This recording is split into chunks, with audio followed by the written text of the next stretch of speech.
Hello students,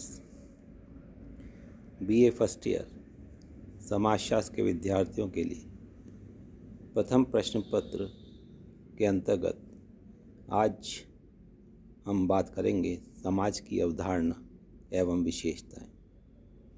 मैं पीयूष कुमार गुप्ता, सहआचार्य समाजशास्त्र, राजकीय महाविद्यालय केकड़ी। समाजशास्त्र के विद्यार्थियों के लिए समाज की अवधारणा अत्यंत महत्वपूर्ण अवधारणा है, क्योंकि समाजशास्त्र समाज का विज्ञान है। इसके नाम में भी जो दो शब्द हैं, समाज प्लस शास्त्र, उससे यह क्लियर होता है। समाजशास्त्र में समाज का विशिष्ट अर्थ समझना हमारे लिए अत्यधिक आवश्यकता है, क्योंकि जन सामान्य में समाज का अर्थ समझा जाता है जहाँ जीवन है वहाँ समाज है, जबकि समाजशास्त्र की दृष्टि से ऐसा नहीं है। समाजशास्त्र की दृष्टि में जब व्यक्ति एक दूसरे के साथ सामाजिक संबंध स्थापित करते हैं, इनसे ही समूह एवं समाज का निर्माण होता है। समाज शब्द का प्रयोग हम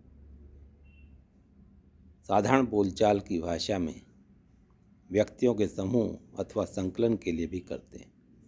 जैसे हम अनेक बार सुनते हैं कि हम हिंदू समाज, प्रार्थना समाज, आर्य समाज, शिक्षक समाज, छात्र समाज, ऐसे इत्यादि शब्दों का प्रयोग कर हम कहते हैं कि हम इसके सदस्य हैं। इन शब्दों में हम समाज शब्द का प्रयोग सामान्य अर्थ में करते हैं, अर्थात यदि हम शिक्षक समाज की बात करते हैं तो उस समय मन में इसका तात्पर्य शिक्षकों के एक समूह से है, परंतु इस अर्थ में समाज की कोई स्पष्ट व्याख्या दृष्टिगत नहीं होती है। समाजशास्त्र में समाज के अर्थ को एक विशिष्ट अर्थ में समझने की आवश्यकता है। समाजशास्त्र समाज का विज्ञान होने के नाते समाज शब्द का प्रयोग व्यक्तियों के समूह या संकलन या एकत्रीकरण मात्र को नहीं समझते। व्यक्तियों में पाए जाने वाले पारस्परिक संबंधों की व्यवस्था को ही समाज कहा जाता है। अन्य शब्दों में यह कहा जाए कि समाज का निर्माण मात्र व्यक्तियों के संकलन से नहीं होता है। इसके लिए इनमें पाए जाने वाले सामाजिक संबंधों का होना भी अनिवार्य है। इसीलिए मैकाइवर एवं पेज ने इस संदर्भ में उचित ही कहा है कि समाज सामाजिक संबंधों का जाल है। सामाजिक संबंधों के लिए तीन बातें अति आवश्यक हैं। एक, व्यक्तियों की एक दूसरे की जानकारी होना या उनके प्रति आभास होना। दूसरा, उनमें अर्थपूर्ण व्यवहार होना। तो तीसरा, उनका एक दूसरे के व्यवहार से प्रभावित होना। सरल शब्दों में यह कहा जा सकता है कि व्यक्ति आवश्यकताओं की पूर्ति के लिए एक दूसरे से संबंधित होते हैं। विविध आवश्यकताओं जैसे कि आर्थिक, धार्मिक, राजनीतिक, सांस्कृतिक इत्यादि आवश्यकताओं की पूर्ति के लिए व्यक्तियों में अर्थपूर्ण व्यवहार होता है। यह व्यवहार एक दूसरे की क्रियाओं से प्रभावित होता है। परस्पर अंतर क्रिया करते हुए व्यक्ति जिन सामाजिक संबंधों के जाल में बंध जाते हैं, उसी को समाजशास्त्र में समाज कहा जाता है। सामाजिक संबंधों का निर्माण तभी होता है जब एक से अधिक व्यक्ति परस्पर संपर्क स्थापित करते हैं तथा एक दूसरे से अंतर क्रिया करते हैं। साथ ही यह बात भी ध्यान देने की है कि सामाजिक संबंध स्थायी एवं अस्थायी दोनों प्रकार के होते हैं। जैसे कि परिवार के सदस्यों में स्थायी संबंध पाए जाते हैं, जबकि एक डॉक्टर और मरीज के संबंध स्थायी नहीं होते। दुकानदार और ग्राहक के, बस कंडक्टर और बस में बैठे यात्रियों के संबंध भी अस्थायी प्रकृति के होते हैं। इसी प्रकार सामाजिक संबंधों की प्रकृति सहयोगी और असहयोगी दोनों प्रकार की हो सकती है। सामाजिक संबंध असंख्य प्रकार के होते हैं, जिसके कारण की प्रकृति अत्यंत जटिल होती है।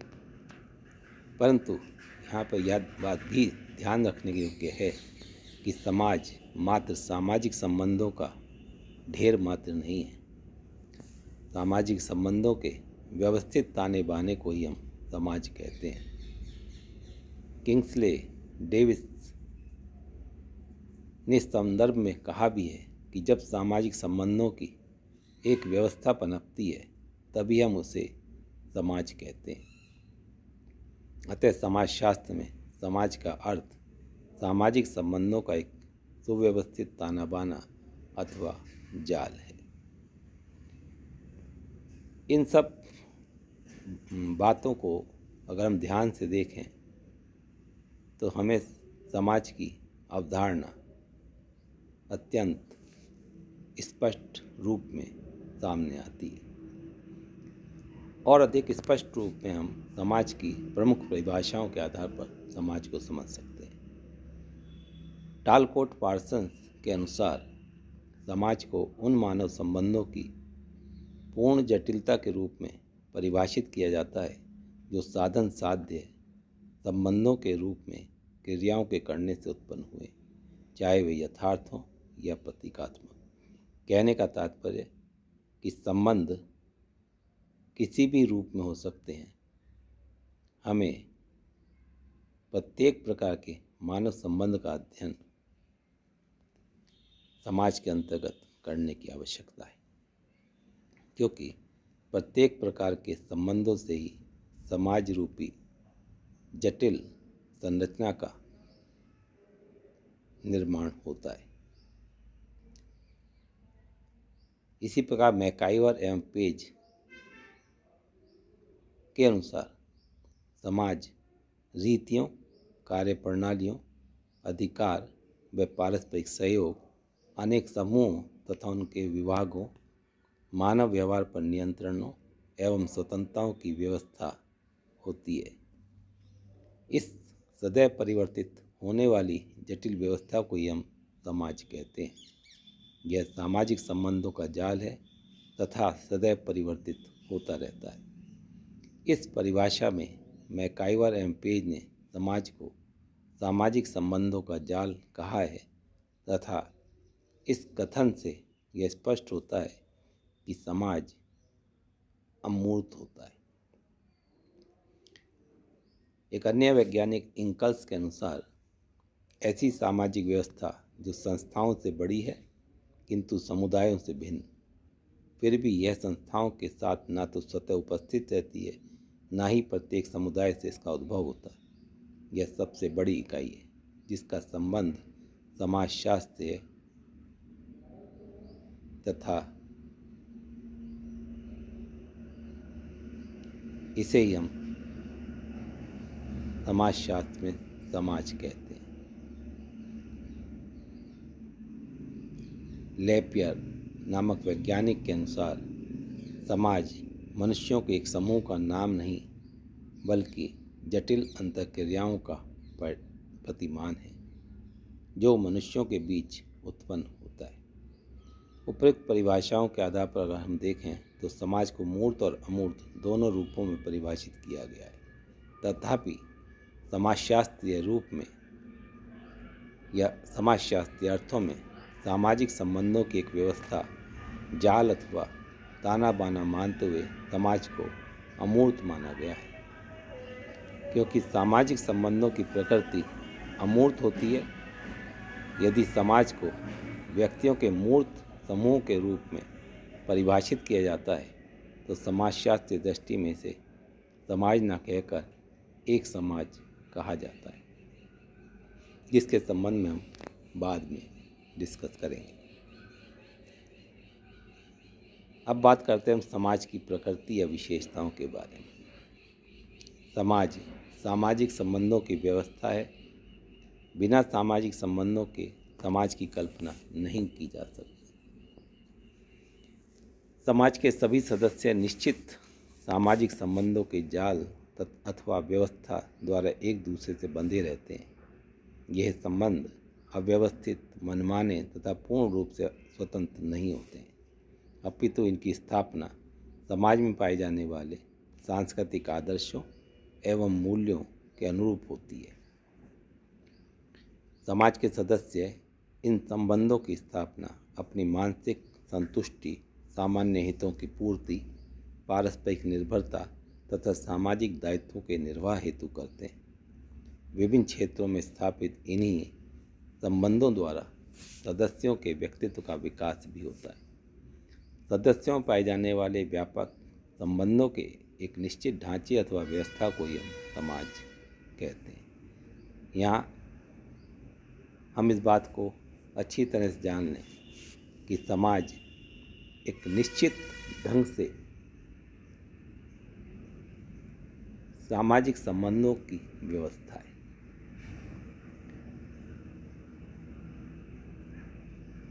दूसरी विशेषता समाज की यह अमूर्त है। समाज मनुष्यों का मूर्त समूह नहीं है, अपितु यह सदस्यों में पाए जाने वाले व्यापक सामाजिक संबंधों का ताना बाना या व्यवस्था है। क्योंकि संबंधों का कोई स्वरूप नहीं होता, इसलिए समाज को भी अमूर्त माना गया है। यानी समाज, सोसाइटी जो है कंक्रीट ना होकर एब्स्ट्रैक्ट है। इसी प्रकार समाज में सहयोग एवं संघर्ष दोनों पाए जाते हैं। ये दोनों ही संबंध समाज के लिए आवश्यक हैं। समाज में सहयोग के द्वारा जहाँ सामाजिक संबंध निर्मित होते हैं, तो संघर्ष के द्वारा सामाजिक समस्याओं का निराकरण होता है। सहयोग और संघर्ष एक प्रकार से जीवन के दो पहलू हैं। यदि इन्हें एक दूसरे का पूरक भी कहा जाए तो कोई अतिशयोक्ति नहीं होगी। यह सहयोग और असहयोग प्रत्यक्ष अप्रत्यक्ष रूप में हमारे सामने आते हैं। जैसे सहयोग का प्रत्यक्ष रूप है मित्रता, तो वहीं अप्रत्यक्ष रूप है प्रतिद्वंदिता यानी प्रतियोगिता। इसी प्रकार संघर्ष में हम अगर प्रत्यक्ष देखें तो यदि हम परस्पर आमने सामने की लड़ाई लड़ते हैं तो वो प्रत्यक्ष संघर्ष है, किंतु कई बार हम अप्रत्यक्ष संघर्ष भी करते हैं।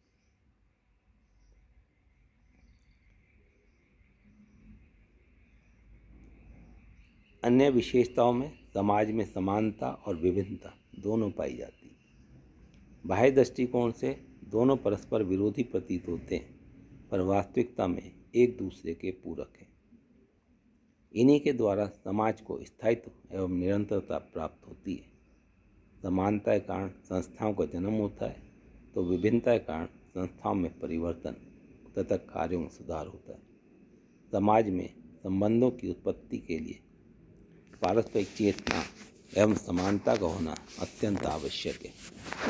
यह समानता शारीरिक अथवा मानसिक रूप में हो सकती है। वहीं समाज में विभिन्नता की बात करें तो यदि समाज के सभी सदस्य जैविक व मानसिक दृष्टि से समान होते तो मानव व्यवहार यंत्रवत होता। यानी अगर समाज में विभिन्नता ना होती तो समाज के सभी सदस्य एक यंत्र के रूप में कार्य करते होते। ऐसी व्यवस्था में मानव समाज व पशु समाज के मध्य अंतर करना कठिन हो जाता। मैकाइवर एवं पेज का कहना है, यदि समाज के सभी सदस्य क्षेत्रों में एक दूसरे के समान होते हैं तो उनको संबंध उतने ही सीमित होते हैं जितने कि चींटियों, मधुमक्खियों और दीमक के समाजों में होते हैं।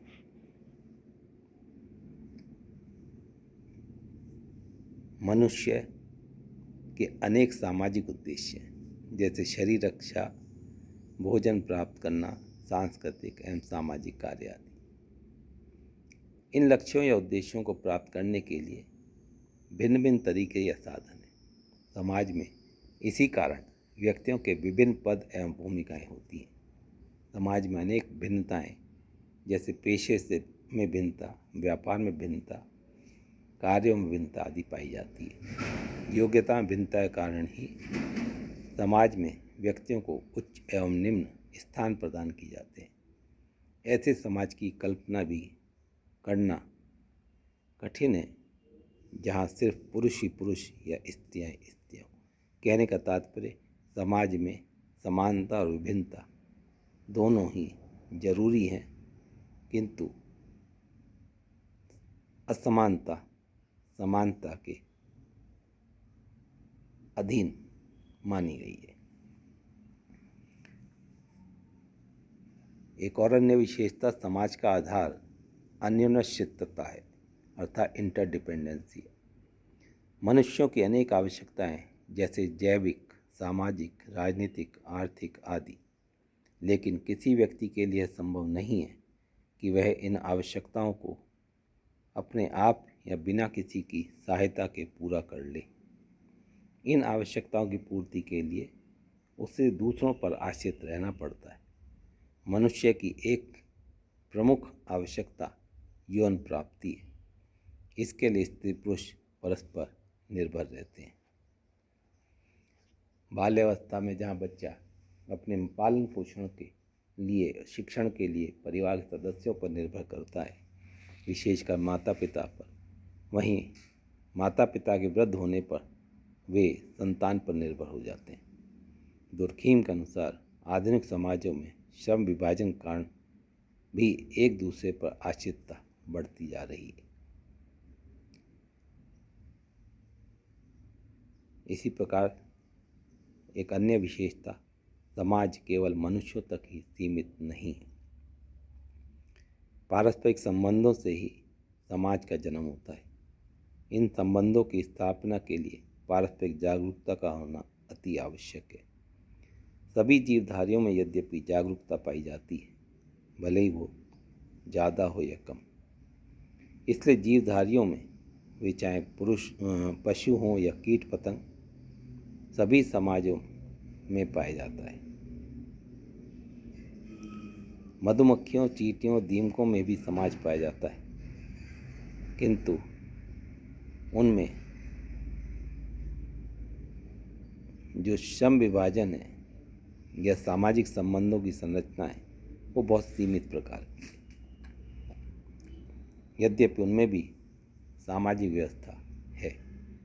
इसी प्रकार विशालकाय हाथियों के भी अपनी एक सामाजिक व्यवस्था पाई जाती है। इस प्रकार हम देखते हैं कि समाज की अनेक अवधारणात्मक विशेषताएं हमारे बीच में स्पष्ट होती हैं। एक अन्य विशेषता निरंतर परिवर्तनशीलता कि समाज एवं उसमें व्याप्त संबंधों की व्यवस्था स्थिर न होकर परिवर्तनशील है। समाज में समयानुसार निरंतर परिवर्तन होते रहते हैं। मैकाई और एम्पेज ने सामाजिक संबंधों की सदैव परिवर्तित होने वाली जटिल व्यवस्था को ही समाज कहा है। इनके शब्दों में यह सामाजिक संबंधों का जाल है जो सदैव परिवर्तित होता रहता है। इस प्रकार हम देखते हैं कि समाज की जो विशेषताएं, उससे यह स्पष्ट है कि समाज में समानता, विभिन्नता, सहयोग, असहयोग, इंटरडिपेंडेंसी, एब्स्ट्रैक्टनेस इत्यादि अनेक विशेषताएं देखने को मिलती हैं, जिनके आधार पर हम समाज को समाजशास्त्रीय अर्थों में एक विशिष्ट अवधारणा के रूप में समझ सकते हैं। धन्यवाद।